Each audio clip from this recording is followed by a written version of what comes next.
Bien, nous allons aborder la partie un petit peu plus mathématique de l'échantillonnage, celle où l'on décide combien de personnes on va interroger.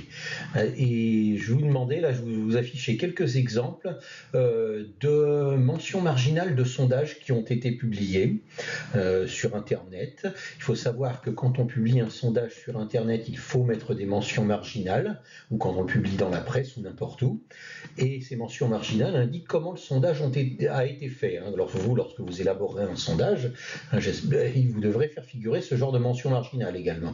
D'accord? Donc là, vous regardez par ici, là, sur la droite, vous voyez un sondage de l'Institut CSA qui parle d'un échantillon représentatif qui est de 1059 jeunes âgés de 16 à 23 ans qu'ils ont constitué d'après la méthode des quotas qu'on a vu à la vidéo précédente, en prenant en compte plusieurs critères, le sexe, l'âge, la catégorie socio-professionnelle de la personne de référence, et en faisant une stratification par région. Donc vous voyez, ils ont adopté des méthodes que nous avons vues dans les vidéos précédentes. Regardez un autre sondage, un sondage politique, et on nous parle d'environ 1 millier de personnes majeures qui ont été interrogées, inscrites sur les listes électorales. D'accord? Et ils ont encore servi de la méthode des quotas avec le sexe, l'âge, la profession, la situation géographique. Et voilà encore un troisième sondage auprès d'un échantillon de 1000 personnes inscrites. Et ils ont encore appliqué la méthode des quotas et ils ont fait des stratifications.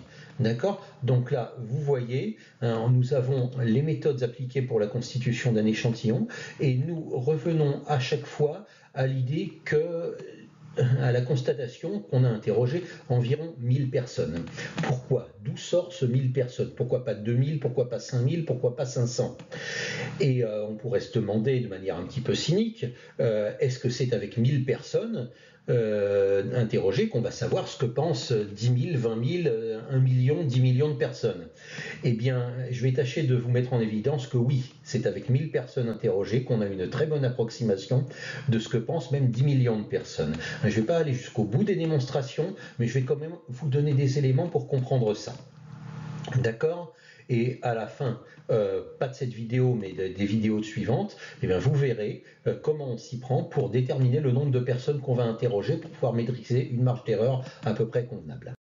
Alors allons-y, on va prendre un exemple. On veut effectuer un sondage sur la popularité du maire d'une ville de moyenne importance. Faites pas attention au nom que j'ai choisi. Voilà. Comment on va faire? Alors je vais déjà simplifier le problème. Je sais bien qu'on ne fait pas ça en réalité. Donc voilà, on va répondre à la question à la fin pour combien de personnes on doit interroger pour obtenir sa cote de popularité de manière à peu près crédible. D'accord? Donc pour simplifier, qu'est-ce que je vais faire? Quelles sont les démarches que je vais faire pour simplifier déjà ce problème? Bon, on va supposer, pour simplifier, pour que mes raisonnements mathématiques soient plus simples, que la question posée est « Avez-vous une bonne opinion du maire ?» et que les deux seules réponses possibles sont oui ou non, et que tout le monde répond soit oui, soit non, qu'il n'y a pas d'indécis, qu'il n'y a pas de gens qui refusent de répondre, donc tout le monde répond soit oui, soit non. Et donc, forcément, donc ça a comme conséquence le fait que la cote de popularité du maire, que je vais appeler P minuscule, c'est la proportion de réponses oui dans toute la population. C'est-à-dire dans toute la population de la ville, ce serait la proportion, si on avait interrogé absolument tout le monde, de gens qui nous auraient répondu oui. Le seul problème, c'est qu'on ne peut pas, on n'a pas les moyens ni le temps d'interroger toute la population de la ville. Donc on va interroger un échantillon de cette population et on va supposer que la proportion de réponses oui dans cet échantillon n'est pas trop loin de la proportion de réponses oui dans la population. Donc la cote de popularité P minuscule, on ne la connaîtra jamais, on va l'approcher par la cote de popularité qu'on aura obtenue dans notre échantillon. D'accord? Et ce qu'on aimerait, c'est choisir une taille n de l'échantillon qui nous garantisse à peu près que la cote de popularité qu'on trouvera ne sera pas trop loin de la vraie. D'accord? Maintenant, on va mettre en pratique ce que nous avons appris en probabilité dans mon cours sur les probabilités. Quelle est la loi de probabilité que suivra le nombre x de réponses oui? Donc on a eu un échantillon de n personnes qui est très inférieur à la population. Et dans cet échantillon, on va compter le nombre de réponses oui. Le nombre de réponses oui dépend de l'échantillon qu'on a choisi, donc c'est une variable aléatoire. Une variable aléatoire qui suit une certaine loi. Alors si vous n'avez pas vu mon cours de probabilité dans la partie loi de probabilité, je vous conseille d'aller le voir, parce que je vais me baser là-dessus. Eh bien, qu'avons-nous? Nous avons une taille n d'échantillons, donc n personnes, un nombre fixé à l'avance qu'on va interroger. Chaque personne nous répondra soit oui, soit non. Donc on est dans une situation où on a soit succès, soit échec, et ça c'est exactement ce qui correspond à une loi binomiale. D'accord? Donc le nombre x de réponses oui dans notre échantillon suivra une loi binomiale. De quel paramètre? Un premier paramètre, c'est le nombre de tentatives qu'on aura fait, qu'on a appelé petit n, c'est la taille de l'échantillon. On va interroger chaque personne de l'échantillon, donc on va faire n tentatives. Et la probabilité de succès, c'est-à-dire la probabilité qu'on me réponde ce que je compte, c'est-à-dire oui, la probabilité qu'on me réponde oui, c'est P minuscule, parce que comme la taille de l'échantillon est très inférieure à la taille de la population, on peut considérer que la probabilité P qu'on me réponde oui ne va pas changer. D'accord? Donc, en fait, nous allons avoir un nombre de réponses oui qui va suivre une loi binomiale de paramètres n et p, n la taille de l'échantillon et p le nom que j'ai donné à la probabilité qu'on me réponde oui, c'est-à-dire la proportion des gens qui me répondront oui dans toute la population, pas seulement dans l'échantillon. Donc on a une variable aléatoire qui compte le nombre de réponses oui dans mon échantillon et qui suit une loi binomiale. Et c'est bien qu'elle suive une loi binomiale parce qu'on sait des choses sur la loi binomiale et on va pouvoir l'analyser. On va déjà donner son espérance et sa variance, par exemple. Si vous avez suivi le cours de probabilité, le cours sur la loi binomiale, eh bien vous savez par exemple que l'espérance d'une loi binomiale de paramètres n et p, c'est n fois p. Donc son espérance sera n fois p. Et la variance sera, c'est une autre formule du cours sur la loi binomiale, c'est n fois p fois 1 moins p. Je vous suggère de resuivre le cours si vous avez besoin d'avoir plus d'informations sur l'espérance et la variance et sur la loi binomiale. D'accord? Voilà les données que l'on a sur le nombre de réponses oui. Maintenant, je dis que le nombre de réponses oui, ça n'est pas ça qui nous intéresse. Ça n'est pas le nombre de réponses oui, la cote de popularité. Imaginez que je vous dise 327 personnes interrogées ont dit qu'ils avaient une bonne opinion. Ça ne vous dirait rien. Parce que ce que vous voulez, c'est la proportion de ceux qui ont répondu oui. C'est ça que vous prendrez pour la cote de popularité. Cote de popularité, c'est pas un nombre de gens, c'est un pourcentage, c'est la proportion. Donc, ce qui m'intéresse, c'est la proportion des réponses oui, et pas le nombre de réponses oui. Cette proportion de réponses oui, je l'appelle x bar. J'ai mis une barre au-dessus du x. Et comment fais-je calculer cette proportion? C'est-à-dire quelle formule? Trouvez-moi, mettez la pause un petit instant, trouvez-moi la formule de calcul de cette proportion. Eh bien, pour calculer une proportion, on prend le nombre, on prend l'effectif et on le divise par l'effectif total. C'est ça qu'on a toujours fait, même depuis le collège. Alors, le nombre de réponses oui, c'est ce qu'on avait appelé x. X réponses oui sur combien de personnes interrogées? Le nombre de personnes interrogées, on l'avait appelé n. Donc la proportion, c'est x réponses oui divisé par n personnes interrogées. Donc la proportion, ce que j'appelle x bar, c'est x divisé par n. Donc on a une nouvelle variable aléatoire, x bar, qui va compter la proportion de réponses oui, le pourcentage de réponses oui, et x bar est lié à x par la relation x bar égale x divisé par n. Et comme on avait toutes les informations sur l'espérance, la variance, l'écart type, voire si je veux, de x, on va les déduire sur x bar. Pour ça, j'ai publié une vidéo dans mon cours de probabilité qui s'appelle changement de variable aléatoire. Et j'en parle aussi dans variance et écart type de variable aléatoire dans mon cours de probabilité. D'accord? Alors comment on fait? Je vais vous le rappeler. L'espérance de x bar, eh bien, si je divise x par n, je divise aussi son espérance par n. C'est tout simplement l'espérance de x divisé par n. Et l'espérance de x, vous l'avez marqué juste au-dessus, ici en gris, l'espérance de x, c'est n fois p. Donc l'espérance de x divisé par n, c'est n fois p divisé par n. Les n vont se simplifier. Et je vais avoir P. Je vous ai mis très rapidement que l'espérance était linéaire. Quand on multiplie une variable aléatoire par un nombre, on multiplie aussi son espérance par le même nombre. Donc l'espérance de x bar, c'est P. Et ça, c'est une très bonne nouvelle que l'espérance de x bar CP. Qu'est-ce que ça veut dire? Ça veut dire que l'espérance de la proportion de réponse oui dans mon échantillon, c'est la proportion de réponse oui dans toute la population. Ça veut dire, si je vulgarise, ça veut dire que j'ai bon espoir que la proportion de réponse oui dans mon échantillon va se rapprocher de la proportion de réponse oui dans ma population, surtout si j'interroge plus de gens. D'accord? Donc ça me valide ma démarche d'interroger des gens, parce que je sais que ça me prouve mathématiquement que l'espérance que je cherche, la proportion que je vais obtenir va tourner autour de la proportion que je cherche. D'accord ? Maintenant, la variance de cette proportion. Quelle va être la variance de x bar, connaissant la variance de x? Alors, si vous avez vu ma vidéo sur variance écart-type de variables aléatoires dans le cours de probabilité, alors vous avez vu que lorsqu'on divise une variable aléatoire par un nombre, ou qu'on multiplie, c'est pareil, alors on divise sa variance, pas par ce nombre, mais par ce nombre au carré. C'est-à-dire que que x bar c'est x divisé par n, la variance de x bar c'est la variance de x divisé par n au carré. D'accord?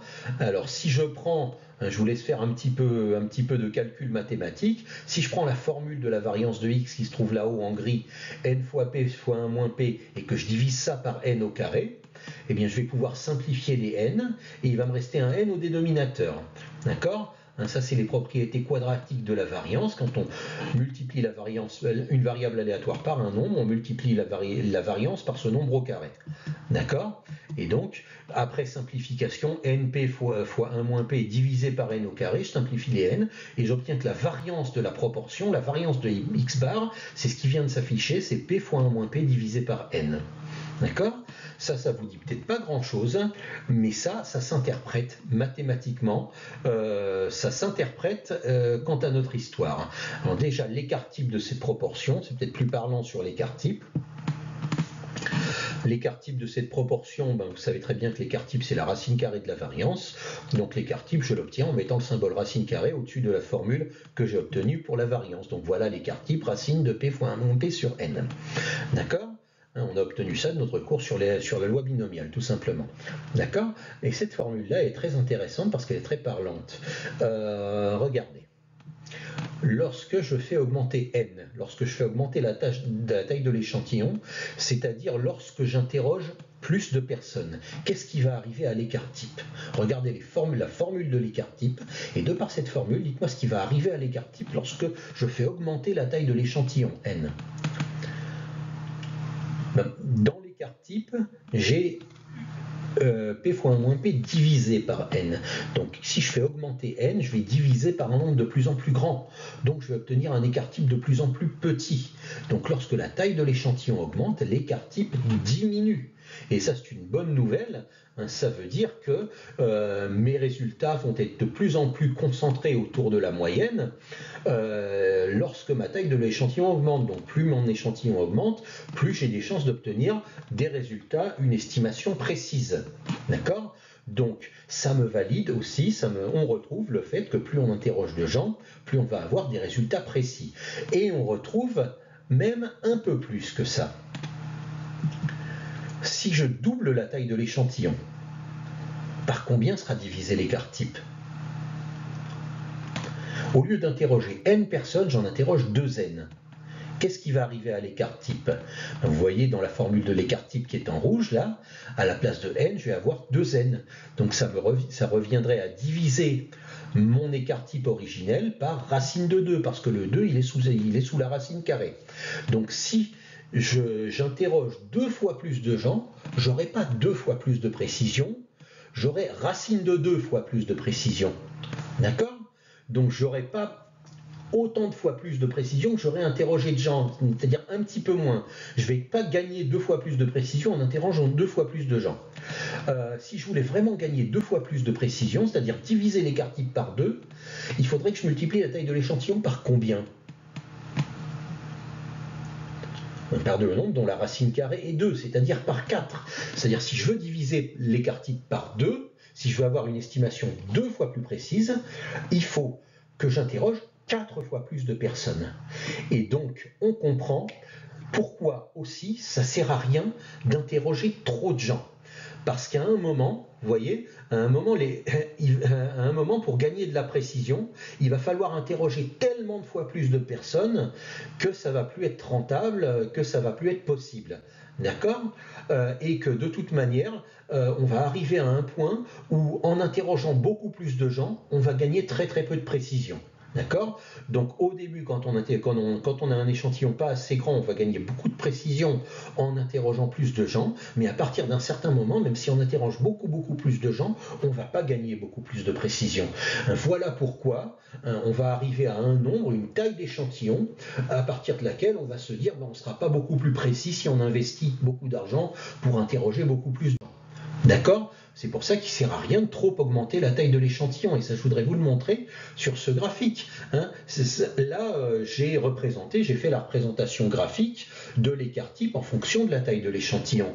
Nous avons divisé par racine de n. Donc nous avons une courbe qui ressemble à peu près à une hyperbole. Même si c'est du 1 sur racine de n, ce n'est pas du 1 sur n. Vous voyez très bien que notre écart type, il diminue. Lorsque j'augmente la taille de l'échantillon, lorsque n tend vers l'infini, notre écart type diminue, mais à partir d'un moment, il est pratiquement horizontal, c'est-à-dire qu'il diminue plus beaucoup. Donc pour gagner beaucoup de précision, et même j'ai plus grand chose de précision à gagner lorsque je me trouve ici, pour gagner beaucoup de précision, il faudrait que j'interroge énormément plus de gens, et même ça ne me ferait pas gagner énormément plus de précision. Donc on va se fixer par exemple cette taille d'échantillon, et vous voyez, on voit bien qu'à partir de cette taille d'échantillon, ça ne sert à rien d'interroger beaucoup plus de gens, on n'aura pas beaucoup plus de précision. Donc rien qu'avec nos formules, on a validé le fait que on va avoir une taille d'échantillon au-dessus de laquelle ça ne sert à rien de rajouter des membres dans notre échantillon, on aura déjà un résultat bien précis. On n'a pas encore trouvé, ça on le trouvera tout à la fin, que notre taille c'est à peu près 1000, mais vous voyez déjà qu'on a validé notre démarche de ça ne sert à rien d'interroger toute la population et de oui, on obtient un résultat précis quand on interroge suffisamment de personnes, même si c'est très inférieur à la taille de la population. D'accord ? Donc à partir d'une certaine taille, le gain d'écart type, on a vu, est insignifiant. D'accord ? Maintenant, pour les calculs qui vont suivre dans les vidéos suivantes. Pour un échantillon suffisamment grand, c'est-à-dire plus de 30, typiquement, mais vous allez toujours avoir des échantillons très grands si vous y prenez bien, la loi de X bar pourrait être assimilée à une loi comment ? La loi de X bar, elle est binomiale, c'est dérivée d'une loi binomiale.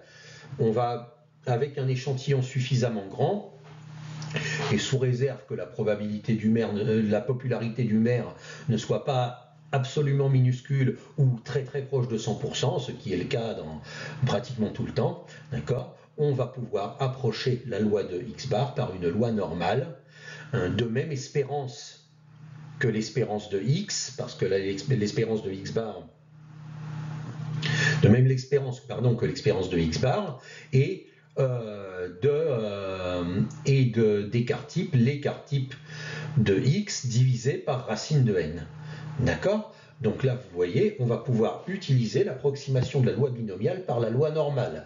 J'ai une vidéo dans mon cours de probabilité qui s'appelle approximation de la loi binomiale par la loi normale et qui vous explique comment ça marche. Et pour un échantillon suffisamment grand, vous verrez que les conditions dans cette vidéo seront réunies, sous réserve que la probabilité soit ni trop grande ni trop petite, et qu'on va pouvoir approcher par une loi normale. Alors pourquoi ça va nous aider d'approcher par une loi normale ?